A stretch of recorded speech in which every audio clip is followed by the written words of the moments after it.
Good morning to you, Lebo, once again, and to the viewers. We're in Alex here in Gauteng. We're here for the Clean and Green campaign, and a little bit earlier we spoke to the MEC. He gave us some of the logistics in relation to what will be happening on the ground. Right now I'm joined by the Premier of Gauteng, Mr. David Makhura. He's dressed up, he's ready to get cleaning, and he's got his team behind him. Premier, good morning, thank you very much for joining me. Alex today is one of 50 spots that you've identified that's in need of this kind of not only citizen activation, but a hands-on Let's Get Dirty campaign. Yes, good morning, Sam. Yes, we have identified correctly the top 50 dirtiest spaces in our province. We're going to work with communities, mobilize them, lead them to clean up these places, green them, and some of them which are dumping sites now are going to be turned into public parks where community members, the kids can come out and play.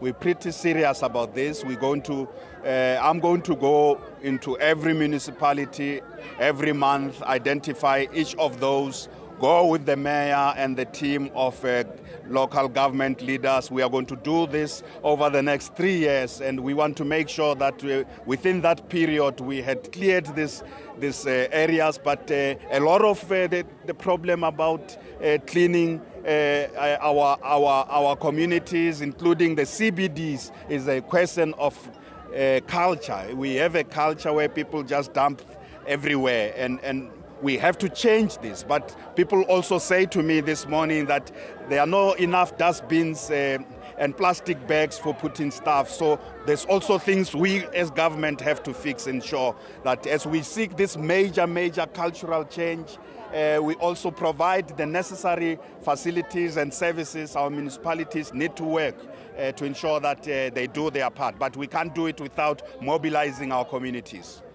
So one of the other things, for example, in Rwanda, Kigali was named one of the cleanest cities on the African continent.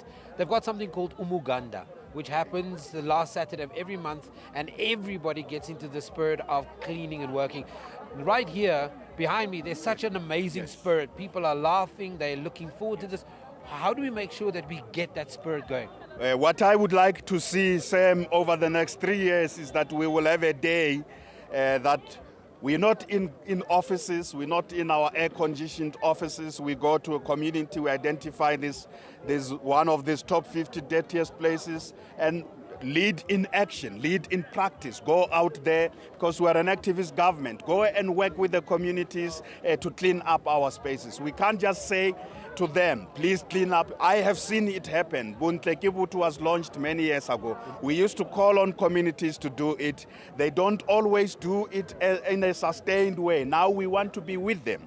And that's why I'm saying I will be there in these places, in communities where we have identified the problem, in parts of the city or town in our province where we have identified that there's a big problem about cleaning and dumping sites. I will be there on the ground to dirty my hands with the mayor of that municipality to ensure that we keep this spaces clean. And also greening our communities is a very important thing, because this is a source of dignity. That's why we say Buntle.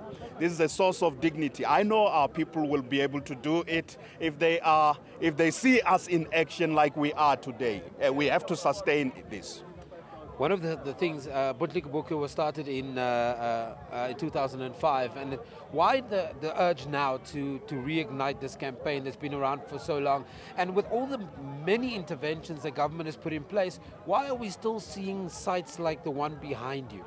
I would like to think that we shouldn't only call. In the past, Buntle was about calling on communities to take pride in just keeping their spaces clean. What we must change is we must be with them on the ground in action to do it with our communities, and not just say to them, please clean your areas, because this is going to require a very different way of working, Sam. Every problem we face as a country can only be solved when we, the leadership of government, are on the ground with communities, with civil society and other players to solve the problem. We can't just make calls. That's the difference now. Thank you, sir. Thank you very much for your time. Premier of Gauteng, David Makhura, very passionate about the project this morning. 2,500 people will be at Alex's Stadium. There are loads of people here. I can tell you right now, even though the smell is not that great, the vibe here is absolutely fantastic. People already have their black bags. The Premier is ready to go. I think green is your color, by the way, sir. And so I love green. I love green. There's so much going on. So let's go back to the studio. Maybe a little bit later we'll cross here. But their plan is to clean up Alex. You heard this is one of 50 spots that's been identified by the Gauteng department, the Gauteng Premier. And they are planning to move around the city with the mayors and physically get on the ground.